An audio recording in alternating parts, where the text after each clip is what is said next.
खिल गए हर सुमन आप आए यहाँ खिल गए हर सुमन स्वागतम स्वागतम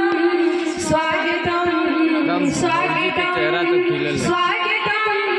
स्वागतम स्वागतम स्वागतम सारे गपा मागरे रे सानी नि सारे मागरे सासा सारे गपा मागरे रे सानी नि सारे मागरे सासा पाप सारे निधाधा रे बाबा निधा पापा मगर सारा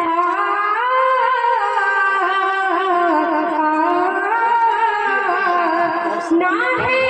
कंचन कलश ना है थाली ना है हाथों में पुष्प की डाली ने हमें सिर मन खिल गए हर सुमन ने हमें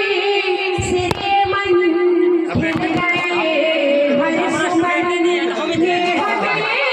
सिर मन खिल गए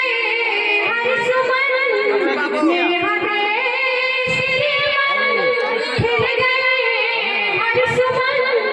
स्वागतम स्वागतम स्वागतम स्वागतम स्वागतम स्वागतम स्वागतम स्वागतम